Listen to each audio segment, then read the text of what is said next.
ಮೊನ್ನೆ 1ನೇ ತಾರೀಕು ಎತ್ತಿನಹೊಳೆ ಕೂಡ ವಿಸಿಟ್ ಮಾಡಿದ್ದೆ. ಮತ್ತು ಇವತ್ತು ಭದ್ರಾ, ಅಪ್ಪರ್ ಭದ್ರಾ, ಇದು ಭಾಳ ದಿನಗಳ ಕನಸು. ಸುಮಾರು 12 ತಾಲೂಕು 5 ಜಿಲ್ಲೆಗೆ ಅನುಕೂಲವಾಗುವಂಥ ಇರಿಗೇಷನ್ನು ಮತ್ತು ಕುಡಿಯೋ ನೀರಿಗೆ.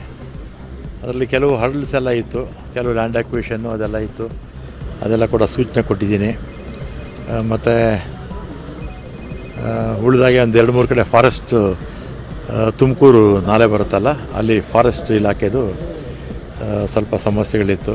ಅದನ್ನು ಕೂಡ ನಮ್ಮ ಬ್ರಿಜೇಶ್ ಅಂತ ಅವರು IFS ಆಫೀಸರ್ ರಿಟೈರ್ಡು, ಅವರು ಅದನ್ನು ನೋಡ್ಕೊಳ್ತಾ ಇದ್ದಾರೆ. ಮತ್ತು ನೀರು ಡ್ಯಾಮ್ಗಳಲ್ಲಿ ಇಲ್ಲ, ಮಳೆ ಕಡಿಮೆ ಆಗಿದೆ ಈ ವರ್ಷ. ಸುಮಾರು 150 ವರ್ಷಗಳ ಇತಿಹಾಸದಲ್ಲಿ ಅತಿ ಕಡಿಮೆ ಜೂನ್ ತಿಂಗಳಲ್ಲಿ ಕಡಿಮೆ ಬಿದ್ದಂಥ ಒಂದು ನೀರು ಕಡಿಮೆ ಆಗೋದಕ್ಕೆ ಭಾಳ ಇದೊಂದು ಕಾರಣ ಆಗಿದೆ.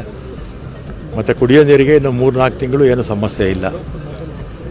ಮಳೆ ಬರುತ್ತೆ ಅಂತ ನಿರೀಕ್ಷೆ ಇದೆ. ನೆನ್ನೆ ಎಲ್ಲ ಬಾಗಲಕೋಟು, ಬೆಳಗಾಮು ಅಲ್ಲೆಲ್ಲ ಚೆನ್ನಾಗಿ ಮಳೆ ಆಗಿದೆ. ಇಲ್ಲೂ ಕೂಡ ಸಕಲೇಶ್ವರ ಅಲ್ಲೆಲ್ಲ ಕೂಡ ಮಳೆ ಆಗ್ತಾಯಿದೆ. ಮತ್ತು ಒಳಹರಿವು ಕೂಡ ಸ್ವಲ್ಪ ಜಾಸ್ತಿ ಆಗಿದೆ. ನೋಡೋಣ, ಇನ್ನೊಂದು ಸ್ವಲ್ಪ ದಿವಸದಲ್ಲಿ ಡ್ಯಾಮ್ಗಳಿಗೆ ಸಾಕಷ್ಟು ಕುಡಿಯೋ ನೀರಿಗೆ ತೊಂದರೆ ಆಗೋಲ್ಲ ಅಂತ ನಾನು ಅಂದ್ಕೊಳ್ತೀನಿ. ಡ್ಯಾಮಲ್ಲಿ ನೀರಿದ್ರೆ ತಾನೇ ಕೊಡೋದು, ಅದಕ್ಕೆ ಆ ಉದ್ದೇಶ ಇಟ್ಕೊಂಡೆ ಮುಖ್ಯಮಂತ್ರಿಗಳು ಡ್ಯಾಮ್ಗಳಲ್ಲಿ ನೀರಿಲ್ಲ, ರೈತರು ಬಿತ್ತನೆ ಮಾಡಬಾರ್ದು ಅಂತ ಸೂಚನೆ ಕೊಟ್ಟಿದ್ದರು. ನೀರು ಬಂದರೆ ಏನು ನಾವೇನು ಮಾಡ್ತೀವಿ ನೀರು ಇಟ್ಕೊಂಡು ಅಲ್ವಾ? ಕುಡಿಯೋ ನೀರಿಗೆ ಆದ್ಯತೆ ಕೊಡಬೇಕು. ಮಳೆ ಚೆನ್ನಾಗಾದರೆ ಏನೂ ಸಮಸ್ಯೆ ಇಲ್ಲ.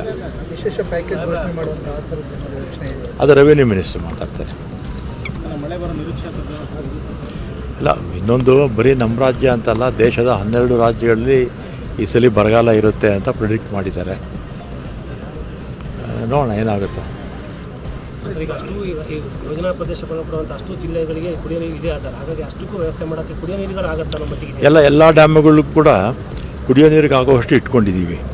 ಸ್ವಲ್ಪ ಮಿತವಾಗಿ ಬಳಸಿ, ಯಾಕೆಂದರೆ ಮಳೆ ಬಂದರೆ ಪರವಾಗಿಲ್ಲ, ಬರದೇ ಇದ್ದರೆ ಕನಿಷ್ಠ ಒಂದು 3-4 ತಿಂಗಳು ಆಗೋವಷ್ಟು ನಮ್ಮಲ್ಲಿದೆ. ಈಗ ತೀರಾ ಕುಡಿಯೋ ನೀರಿಗೂ ತೊಂದರೆ ಆಗೋವಷ್ಟು ಮಳೆ ಬರೋದಿಲ್ಲ ಅಂತ ಹೇಳೋಕ್ಕಾಗಲ್ಲ. ಮಳೆ ಬರುತ್ತೆ, ಆದರೆ ಡ್ಯಾಮ್ಗಳು ತುಂಬದೇ ಇರ್ಬೋದು, ಕುಡಿಯೋ ನೀರಿಗೆ ಸಮಸ್ಯೆ ಇರೋಲ್ಲ ಅಂತ ಅಂದ್ಕೊಳ್ತೀನಿ. ನೋಡೋಣ. ಭದ್ರಾ ಮೇಲ್ದಂಡೆ ಯೋಜನೆ ನಡೀತಾ ಇದೆ. ಭದ್ರಾ ಅವರು 5300 ಕೋಟಿ ಕೊಡ್ತೀವಿ ಅಂತೇಳಿ ನ್ಯಾಷನಲ್ ಪ್ರಾಜೆಕ್ಟ್ ಅಂತ ಹಿಂದೆ ಘೋಷಣೆ ಮಾಡಿದರು. ಮತ್ತು ನಾನು ಮೊನ್ನೆ ಶಿವಕುಮಾರ್ ಅವರು, ಪಾಟೀಲ್ರಿದ್ದಾರೆ ಅವರು ಗುಜರಾತ್ನವರೇ, ಕೇಂದ್ರದ ಜಲಶಕ್ತಿ ಮಂತ್ರಿಗಳು, ಅವ್ರನ್ನ ಭೇಟಿ ಮಾಡಿ ಹಿಂದೆ ಘೋಷಣೆ ಮಾಡಿದರು. ಅದು ಹಣ ಬಿಡುಗಡೆ ಮಾಡಿ ಅಂತ ಹೇಳಿದ್ದೀವಿ. ಅದು ಅಟ್ಲೀಸ್ಟ್ ಕಂತಲ್ಲಾದರೂ ಕೊಡಲಿ ನಮಗೆ. ನಾವೀಗಾಗಲೇ 12,000 ಕೋಟಿ ಖರ್ಚು ಮಾಡಿದ್ದೀವಿ ಈ ಅಪ್ಪರ್ ಕೃಷ್ಣ ಇದು ಭದ್ರಾ ಇದಕ್ಕೆ. ಮತ್ತು ಅದ್ರ ಜೊತೆಗೆ ಮಹದಾಯಿ ವಿಚಾರನೂ ಅಲ್ಲಿ ಇದು ಕ್ಲಿಯರೆನ್ಸಸ್ ಬೇಕು, ವೈಲ್ಡ್ ಲೈಫ್ದು ಮತ್ತು ಫಾರೆಸ್ಟ್ದು. ಅದಾದಮೇಲೆ ಮೇಕೆದಾಟು ನಿಮಗೆಲ್ಲ ಕೂಡ ಗೊತ್ತಿದೆ. ಮೇಕೆದಾಟು ಸುಪ್ರೀಂ ಕೋರ್ಟಲ್ಲಿ 2 ಸಲ ನಮ್ಮ ಕಡೆನೇ ಆಗಿದೆ. ಮತ್ತು ಅಪ್ಪರ್ ಕೃಷ್ಣದು ನೋಟಿಫಿಕೇಷನ್ ಆಗಬೇಕು. ಅದು 3 ರಾಜ್ಯಗಳು ಕೂಡ, 2 ಕೋರ್ಟ್ಗೆ ಹೋಗಿದ್ದಾರೆ, ಆಂಧ್ರ ಮತ್ತು ತೆಲಂಗಾಣ. ನಾವು ಏನಕ್ಕೆ ಕೋರ್ಟ್ಗೆ ಹೋಗಿದ್ದೀವಿ ಅಂದರೆ ನೋಟಿಫಿಕೇಷನ್ ಬೇಗ ಮಾಡಿ ಅಂತ ನಾವು ಹೋಗಿದ್ದೀವಿ. ಮತ್ತು ಇದೆಲ್ಲ ಕೋರ್ಟ್ಗಳಲ್ಲಿ ದಶಕಗಳಾಗ್ಬಿಡುತ್ತೆ.